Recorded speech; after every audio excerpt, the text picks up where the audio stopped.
Class third बच्चों, आज हम लोग पढ़ेंगे हिंदी आराध्या बुक से पाठ 17 कुसंगति का परिणाम। तो बच्चों, आप अपनी हिंदी आराध्या बुक निकालिए और ओपन करिए पेज नंबर 91 पाठ 17।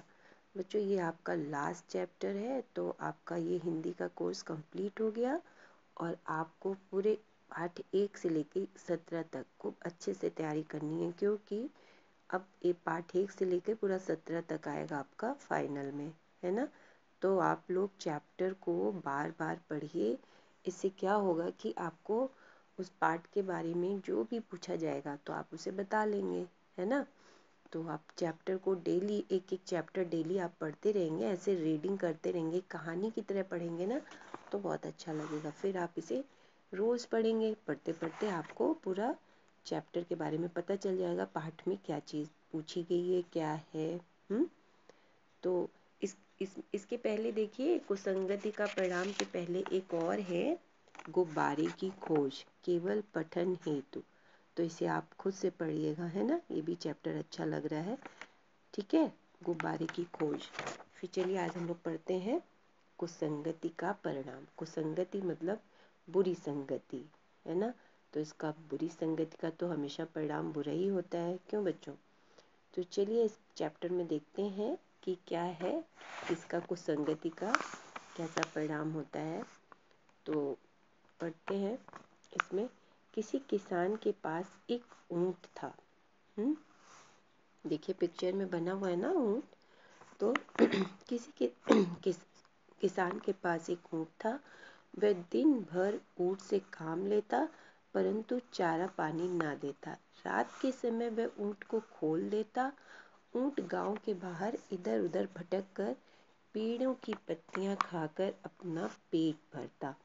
प्रातःकाल शीघ्र ही, जैसे ही सुबह होता तो क्या होता, किसान उसे पकड़कर ले आता, है ना। जो किसान था वो ऊंट से सारा काम तो करवाता था, लेकिन उसे चारा पानी नहीं देता था। और फिर क्या करता कि रात के समय उसे खोल देता कि वो जा कर के इधर उधर पत्तियां खाएगा, अपना पेट भरेगा। फिर उसे सुबह पकड़ लेता काम करने के लिए। तो ऊंट दिन भर किसान के खेत में काम करता, उसकी गाड़ी खींचता, परंतु किसान था कि उसकी तनिक भी परवाह न करता था। यूं ही दिन बीत रहे थे।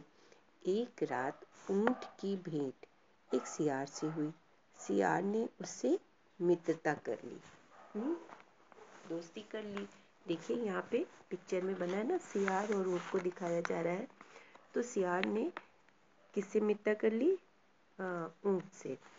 वास्तव में सियार जानता था कि बड़े डील डॉल का यह प्राणी भविष्य में उसके काम आ सकता है। इस कारण उसने ऊंट से मित्रता की। ऊंट को धूर्त सियार की वास्तविकता का कुछ भी पता ना चला, है ना। ऊंट तो बेचारा सीधा था, उसे नहीं पता चला कि सियार ने उससे क्यों दोस्ती की है। फिर पेज टर्न करिए। सियार और ऊंट रात को मिलने लगे।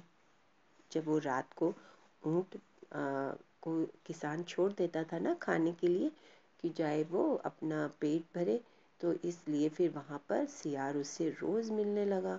सियार ऊंट के प्रति सहानुभूति प्रकट करता और ऊंट उससे अपने प्रति होने वाले अत्याचार का वर्णन करता। जो उसके साथ अत्याचार होता था ना, बुरा व्यवहार, वह उसे बताता था ऊंट सियार को सारी बातें।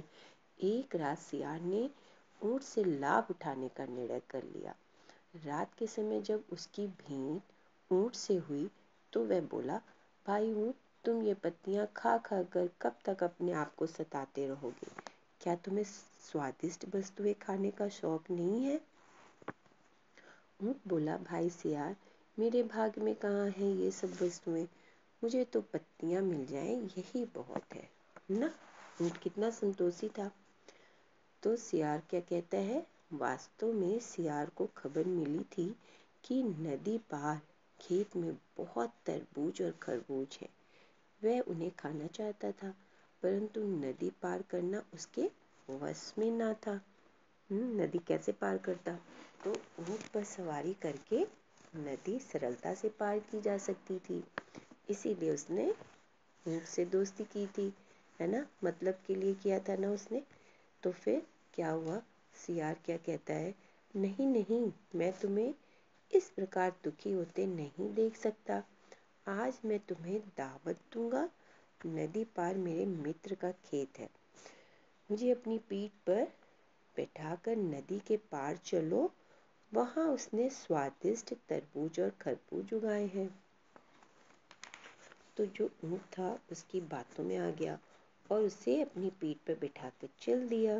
देखिए पिक्चर में दिखा रहा है ना, पीठ पर बैठा है ये सियार ऊँट की पीठ पर। ऐसे तो वो पानी में नहीं पार कर सकता था ना, तो उसको इसकी पीठ पर बैठ करके पार किया उसने नदी। ऊँट फिर नदी पार जाकर ऊँट ने सियार को अपनी पीठ से उतार दिया। सियार ने उससे कहा कि इन खेतों में वह निर्भय, मतलब बिना किसी भय के तरबूज और खरबूज खा सकता है। यह कहकर सियार एक ओर जाकर खाने लगा। सियार एक तरफ चला गया और वहां जाकर खाने लगा। वह जल्दी जल्दी खा रहा था कि कहीं खेत के रखवाले उसे देख ना ले।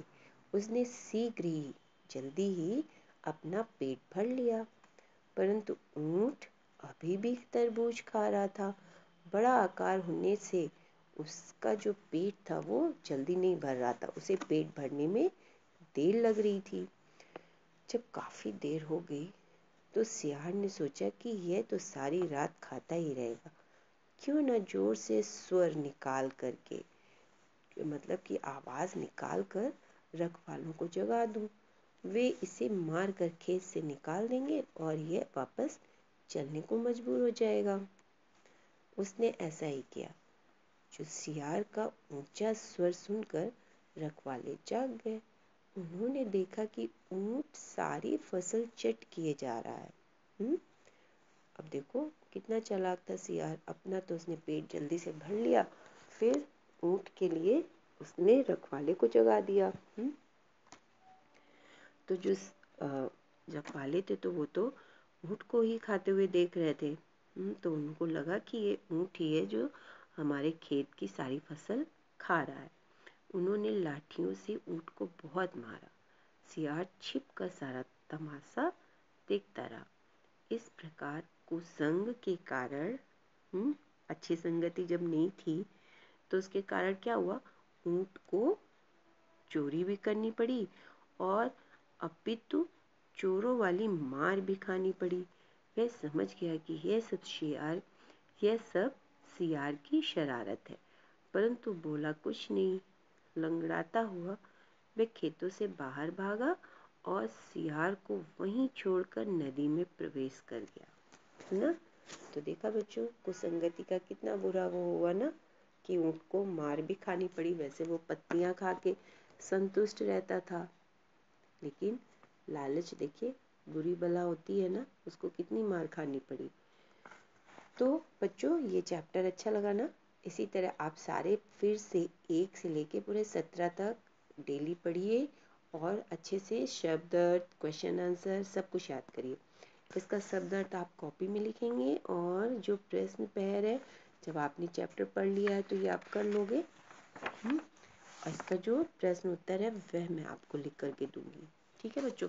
इसके पहले भी हम लोगों ने एक चैप्टर पढ़ा था ना, कौन सा, चांद का कुर्ता। तो इसे भी अच्छे से फिर से आप पढ़ेंगे, है ना बच्चों। ओके।